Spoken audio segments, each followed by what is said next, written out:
નમસ્કાર. દિવસભરના તાજા સમાચારોમાં તમારું સ્વાગત છે. તમારી સાથે હું છું પિનલગીરી ગોસ્વામી. સમાચારો વિસ્તારથી જાણીએ એ પહેલા મહત્વના સમાચારો ઉપર એક નજર. નમસ્કાર મિત્રો. આજની વિડીયોમાં વાત થશે અમદાવાદ અને ગાંધીનગરમાં ઈડીના દરોડા સામે આવ્યા છે. Breaking news. સેફ પર હુમલાના કેસમાં એકની ધરપકડ. મહાકુંભમાં ફ્લોટિંગ ક્રૂઝ ગુજરાતીઓ માટે આકર્ષણનું કેન્દ્ર બન્યું. વિદ્યાર્થીઓને બસમાં મફત મુસાફરી, કેજરીવાલની ગેરંટી. ઘણા દેશોની વસ્તી કરતાં વધારે ભારતમાં ગાડીઓ વેચાય છે. ત્યારે વાત થશે સૈફ અલી ખાનની હેલ્થને લઈને મોટું અપડેટ સામે આવ્યું છે. બીજા કૌભાંડના આરોપી ભૂપેન્દ્રસિંહ ઝાલાને કરી છે જામીન અરજી. 7મી વખત સ્ટારશિપનું સફળ પરીક્ષણ કરવામાં આવ્યું છે. ત્યારે વાત થશે અનુષ્કા અને વિરાટના નવા બંગલાનું ટૂંક સમયમાં વાસ્તુ. ત્યારે વાત થશે પ્રોસેસ ઓઇલની આડમાં લઈ જવાતી 35 ટન સોપારી જપ્ત કરવામાં આવી છે. ગુજરાતના આ સમાચાર નોંધમાં લેવા માટે જરૂરી છે. ત્યારે વાત થશે 40 ખેડૂતોની જમીન જાણ બહાર નેતા પુત્રને પધરાવી દેવામાં આવી છે.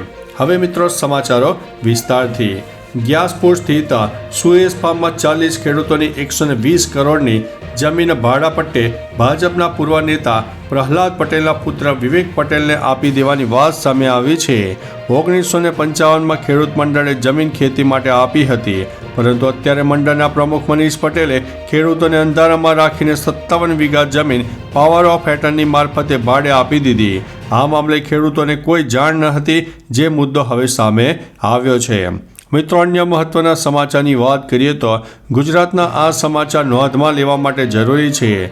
એક અહેવાલ મુજબ ગુજરાતનો દરિયાકાંઠો 700 કિલોમીટર વધી ગયો છે.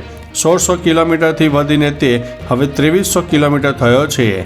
સર્વે ઓફ ઇન્ડિયાએ જાહેર કરેલા તાજેતરના આંકડા મુજબ ગુજરાતનો સમુદ્ર કિનારો 2340.62 કિલોમીટર લાંબો થયો છે. ભારતની વાત કરીએ તો 1970ના આંકડા મુજબ ભારતનો દરિયાકાંઠો 7500 કિલોમીટર હતો, જે હવે 11000 કિલોમીટરથી વધારે લાંબો થયો છે.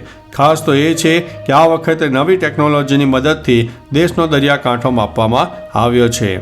મિત્રો, અન્ય મહત્વના સમાચારની વાત કરીએ તો પ્રોસેસ ઓઇલની આડમાં લઈ જવાતી 35 ટન સોપારી જપ્ત કરવામાં આવી છે. પ્રોસેસ ઓઇલના નામે દુબઈથી સોપારીના 3 કન્ટેનર મુન્દ્રા પોર્ટ ઉપર આવ્યા હતા. ત્યારબાદ કચ્છમાંથી દિલ્હી તરફ જઈને લઈ જવાતા સોપારીના જથ્થાને જામનગર ડી-આયરનની ટીમ દ્વારા જપ્ત કરી લેવામાં આવ્યો છે. આ લોકોએ પ્રોસેસ ઓઇલ જાહેર કરીને 35 ટન સોપારી લાવ્યા હતા, જેની બજાર કિંમત 2.5 કરોડ જેટલી થાય છે. ડી-આરઆઈની ટીમે તપાસ કરીને 2.5 કરોડની સોપારી જપ્ત કરીને આગળની કાર્યવાહી હાથ ધરી છે. મિત્રો, અન્ય મહત્વના સમાચારની વાત કરીએ તો અનુષ્કા અને વિરાટના નવા બંગલાનું ટૂંક સમયમાં વાસ્તુ.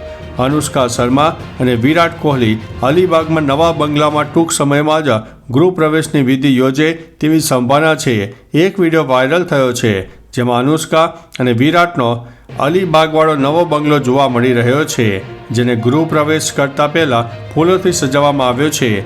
જે જોઈને લોકો સમજી રહ્યા છે કે અનુષ્કા અને વિરાટ કોહલી ગૃહ પ્રવેશની તૈયારી કરી રહ્યા છે.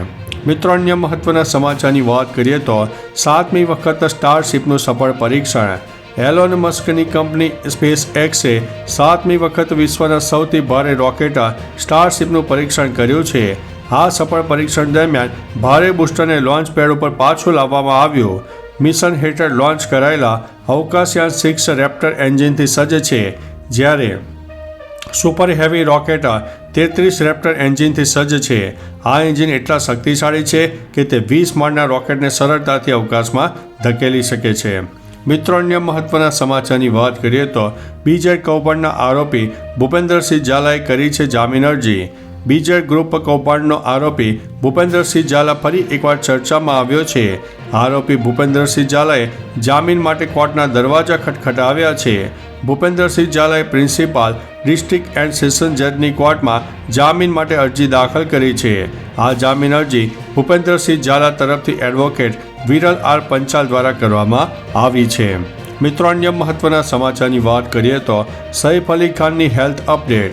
લીલાવતી હોસ્પિટલમાં સૈફ અલી ખાનનું ઓપરેશન કરનારા ડૉક્ટર નીતિન ડાંગે તેનું હેલ્થ બુલેટિન બહાર પાડ્યું છે. તેમણે કહ્યું છે કે સૈફને આઈસીયુમાંથી સ્પેશિયલ વોર્ડમાં ખસેડવામાં આવ્યા છે, જ્યાં તેમણે હલનચલન કરી છે. તેમને ચાલવામાં કોઈ તકલીફ નથી, તે બિલકુલ ઠીક છે અને રિકવર પણ થઈ રહ્યા છે. ઝડપથી સ્વસ્થ થવા માટે તેમને આરામ કરવાની સલાહ આપવામાં આવી છે અને હરવા ફરવાની મનાઈ કીધી છે. મિત્રો, અન્ય મહત્વના સમાચારની વાત કરીએ તો ઘણા દેશોની વસ્તી કરતાં વધારે ભારતમાં ગાડી વેચાય છે.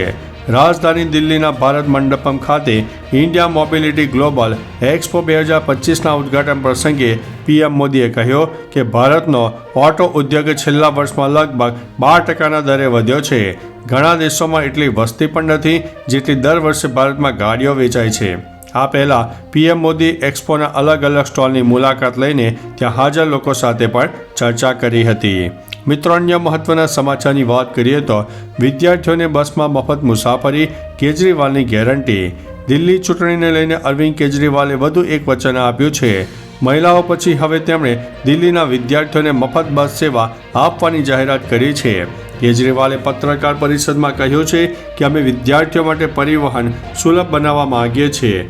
જો આપ ચૂંટણી જીતે છે તો અમે દિલ્હીમાં વિદ્યાર્થીઓ માટે બસ મુસાફરી મફત બનાવીશું. મહિલા વિદ્યાર્થીઓને પહેલાંથી જ મફત મુસાફરી મળી રહી છે. મિત્રો, અન્ય મહત્વના સમાચારની વાત કરીએ તો મહાકુંભમાં ફ્લોટિંગ ક્રૂઝ ગુજરાતીઓ માટે આકર્ષણનું કેન્દ્ર. ગંગામાં ફ્લોટિંગ ક્રૂઝ ગુજરાતીઓ માટે આકર્ષણનું કેન્દ્ર બની રહ્યું છે. આ ક્રૂઝની વિશેષતા એ છે કે ક્રૂઝમાં કુંડની પણ વ્યવસ્થા કરવામાં આવી છે, જેમાં ક્રૂઝમાંથી ભક્તો ગંગા સ્નાનનો લાભ મળી શકે છે. આ ક્રૂઝમાં 5 રૂમ છે અને તેની એક રાતનો ભાવ 7 લાખ રૂપિયા સુધી બોલાઈ રહ્યો છે. હાલ ગુજરાતીઓ આ ક્રૂઝ વિશે માહિતી મેળવી રહ્યા છે. હાલ મહાકુંભના ટૂર પેકેજની ભારે ડિમાન્ડ પણ બોલાઈ રહી છે. મિત્રો, અન્ય મહત્વના સમાચારની વાત કરીએ તો સૈફ પર હુમલાના કેસમાં એકની ધરપકડ. બોલિવૂડ અભિનેતા સૈફ અલી ખાન પર હુમલાના કેસમાં પોલીસે એક શંકાસ્પદ વ્યક્તિની અટકાયત કરી છે. તેની પૂછપરછ કરવામાં આવી રહી છે. આ શંકાસ્પદ વ્યક્તિ બિલકુલ સીસીટીવી ફૂટેજમાં દેખાતા શંકાસ્પદ વ્યક્તિ જેવો દેખાય છે. મુંબઈ ડીસીપી કહે છે કે તે વ્યક્તિને હમણાં જ પોલીસ સ્ટેશન લાવવામાં આવ્યો છે અને તેની સામે અગાઉ ઘર તોડવાના કેસ પણ નોંધાયેલા છે. મિત્રો, અન્ય મહત્વના સમાચારની વાત કરીએ તો અમદાવાદ અને ગાંધીનગરમાં ઈડીના દરોડા. ઈડીએ મોટી કામગીરી કરી છે. દરમિયાન ઈડીએ અમદાવાદ અને ગાંધીનગરમાં 10 સ્થળે દરોડા પાડ્યા છે. મળતી માહિતી મુજબ ઇલેક્ટ્રોથર્મ ઇન્ડિયા લિમિટેડ દ્વારા બેંક છેતરપિંડીનો કેસ છે. આ કેસને લઈને દરોડા પાડવામાં આવ્યા હતા. આ દરોડાના સમયે 2 high end Mercedes car, 37 bank ખાતાઓ ફ્રીઝ કરવામાં આવ્યા છે. 37 બેંક ખાતામાં કુલ 33.67 કરોડ રૂપિયા જમા હતા. તો ચાલો મિત્રો, ફરીથી દેશ અને દુનિયાના સુપરફાસ્ટ સમાચાર લઈને મળતા રહીશો. ત્યાં સુધી અમને રજા આપશો. નમસ્તે.